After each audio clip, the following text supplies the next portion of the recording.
We are wrestling. Sometimes a story just falls in WWE's lap and they'd be mad not to exploit it. And believe me, the 2009 feud between CM Punk and Jeff Hardy was certainly exploitative, but my god, was it good.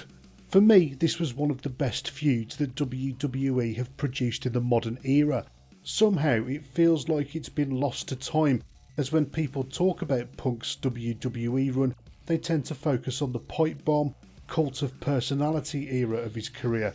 This early rivalry with Jeff Hardy absolutely paved the way for what would come later and really allowed Punk to show how versatile he was as a heel in his first proper main event program.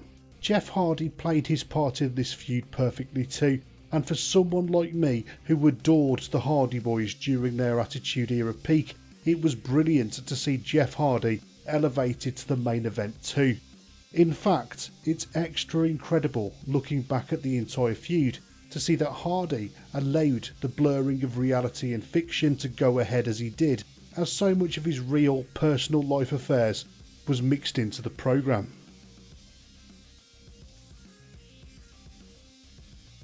For me personally, I've always gravitated towards those feuds that felt particularly real, or that there was a grain of truth involved, all the way from Randy Savage turning his back on Miss Elizabeth and Hogan due to his insane jealousy issues, through to the bitter on-screen and off-screen rivalry between Bret Hart and Shawn Michaels, and the blurred lines between Edge's feud with Matt Hardy after his infidelity with Lita.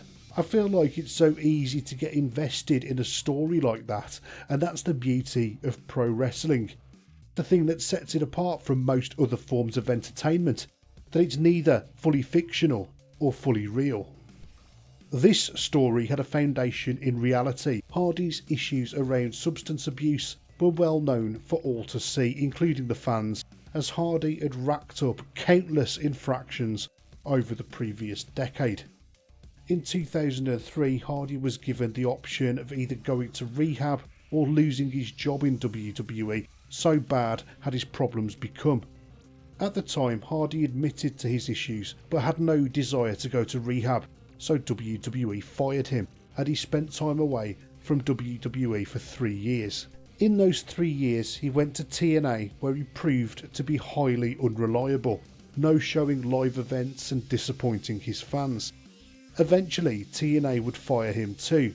Lucky for Jeff, his incredible talent as a wrestler and huge charisma meant he would constantly get rehired. If he was any less talented, then he would have been kicked to the curb after his time in TNA, never to be seen again. Nonetheless, WWE rehired him, and after a nostalgia tag team run with Matt, he would ascend to the main event by winning his first WWE Championship in 2008.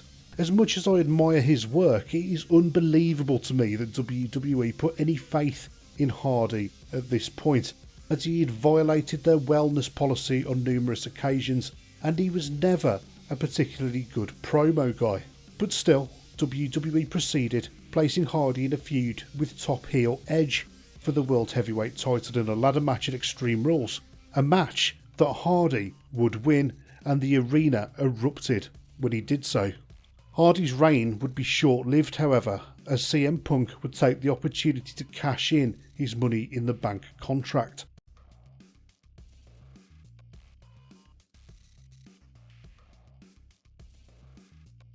After a swift GTS to Hardy's noggin, Punk covered him for the 3 count before walking away new World Heavyweight Champion.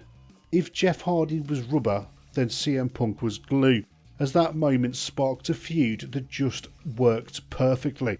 CM Punk really was a clean, straight-edge guy, no illicit substances for him, and as such was a total contrast to Jeff Hardy and his lifestyle choices. The contrasts would be highlighted further as Punk proved to be an incredibly adept talker on the mic, while Hardy continued to let his actions in the ring speak for themselves. They really were opposites, which allowed the feud between them to spark even further. The opportune cash-in of his Money in the Bank contract and subsequent win launched Punk into the main event, and he began to solidify an excellent heel persona that would last for a couple of years, and his forthcoming treatment of Hardy was just the start of it. Punk remained a babyface at first, while WWE showed unusual restraint in the heel turn, slowly sprinkling detestable traits into his personality, like faking an injury to his eye to get out of a championship defence. Punk would suck up to Vince McMahon backstage. When Vince asked Punk if his straight-edge lifestyle was for real, Punk said it was all true, and for him, crushing the competition was more of a high than any substance could ever give him. Of course, Vince absolutely loved that response. Rather than cutting one massive heel promo after winning the belt, Punk very gradually turned heel until the perfect formula for heat was found in Hardy, literally his opposite number. Punk started to mock Hardy, calling him weak for turning to drugs and alcohol at every opportunity. In a memorable promo, he said, "This is polymyxin B-sulfate. I have to apply this to my eye 3 times a day. The only way you obtain this is with a prescription from a doctor. Now, I know you know a thing or two about prescription medication.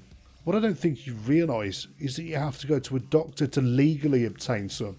Unlike you, Jeff, this is the only foreign substance I will allow in my body. So if you want to imitate me, why don't you try living a clean lifestyle?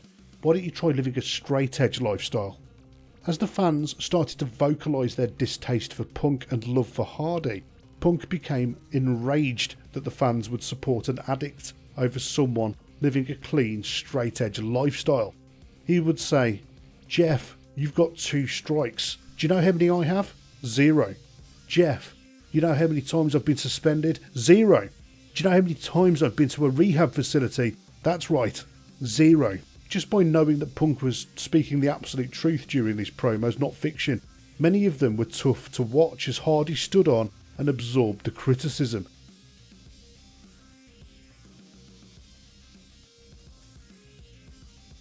Every time Punk laid into Hardy, the fans' support grew bigger and bigger for him. I tried so very hard to empathise with all of your weaknesses. I implored every single one of you just to say no, and all my empathy got was for you to love Jeff Hardy that much more than you already did. But this will not deter me. I will stay on course. I still believe in teaching you people the difference between right and wrong." What was even better was the matches that the feud produced. The two gelled brilliantly, with babyface Jeff high-flying and risk-taking, and Punk calculatedly wrestling his technical style, both of which were reflective of their personalities. The men traded the gold in consecutive matches, and the story twisted along the way. In the end, a steel cage match where the loser had to leave WWE was the perfect punctuation to the end of the feud, and it felt incredibly perilous to be a Hardy fan, as he was the one in the feud that was constantly being put upon. He was definitely the underdog, but in modern WWE, sometimes the heels win the day, and this time was no different.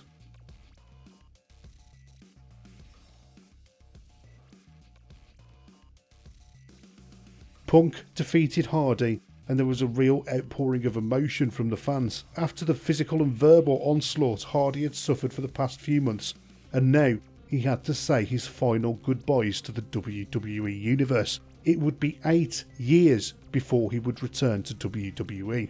In reality, Hardy's erratic behaviour meant that WWE had no choice but to release him.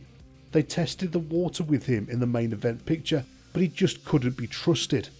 Punk, at least in the short term, would prove to be more reliable. It really was one of those perfect, highly believable wrestling feuds that was easy to invest in. It's a rivalry that has never been returned to in the interim, as neither man has been in the same place at the same time. If Jeff does end up in AEW, as recent rumours suggest, it could be interesting to see them fight it out once again over a decade later under different circumstances.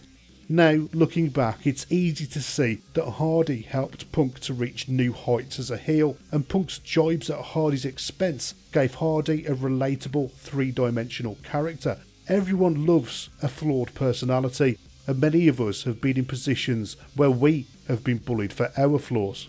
In a 2012 interview, Hardy said, "CM Punk is crazy talented. We don't stay in touch or have contact, but I have nothing bad to say about the guy. We're just different." For Punk, it wouldn't be long before the lines between reality and fiction were blurred once again, as this feud with Hardy paved the way for the infamous pipe bomb promo in 2011. Evidently though, Hardy learned nothing from his feud with Punk, as he showed up live on TNA pay-per-views blasted out of his mind, and as recently as 2019 he's back in WWE but still getting arrested for public intoxication and for driving while impaired. Due to his unreliability as a personality, I don't think he will ever fulfill his true main.